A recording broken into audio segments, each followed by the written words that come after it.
kind of idea of outsider art is that it's completely kind of free from the usual cultural and psychological norms that hem artists who are kind of self-conscious in their practice.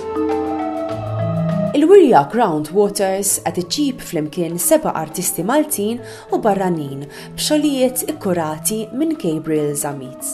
Din il-wirja hi partikulari għax tesplora l-idea ta' arti barranija fis-sens ta' outsider arts, jiġifieri arti li mhix parti mit-tradizzjoni stabbilita.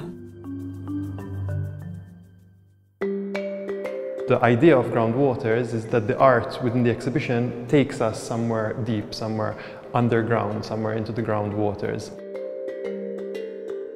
Groundwaters was also a book published by the American academic Charles Russell in 2011, which was a kind of landmark study of outsider art in Europe and America. So I took an inspiration from Russell's research and applied it to Malta, because in Malta there has barely been any research into outsider art, and so I wanted to kind of extend the metaphor that Russell used in his book into Malta.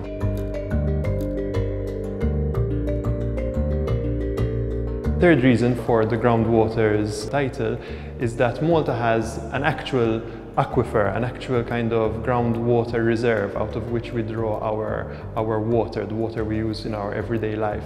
And so I wanted to place this exhibition into dialogue with that idea, that metaphor of something lying beneath, which is already very present in the Maltese subconscious, in the Maltese consciousness.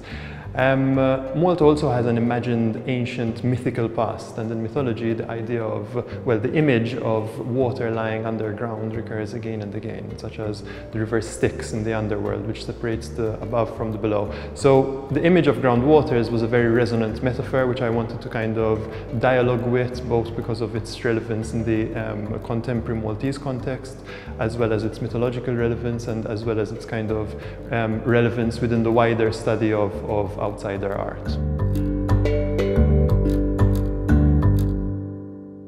So the artists, each and every one of them are super different. You know, there are artists who are creating work as catharsis, work as part of their process of therapy, artists who are creating work as meditation, completely different works. What is similar about them all is that they have this transformative intent.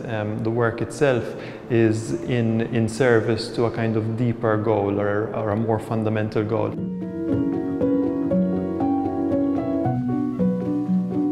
Well, I've been thinking about this exhibition for a long time. I thought the field of outsider art, which is very rich abroad, just hasn't been tapped into in Malta at all. No one's really done any research. I've looked at dissertations and publications, and there isn't really any kind of investigation into this.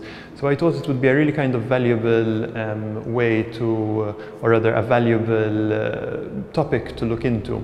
Personally, what I'm interested in as a curator is art as transformation, art as a language which kind of pushes us beyond the bounds of who we are as human beings, and kind of teaches us how to be different and better, and supersede kind of the limits of our world. And outsider art, which is kind of completely free, and which is even freer in a certain sense than art made by self-conscious artists, was something which was immensely interesting to me. So I wanted to kind of investigate this narrative and place this narrative into a gallery and into a project which I could kind of use to give structure to an understanding of this kind of art.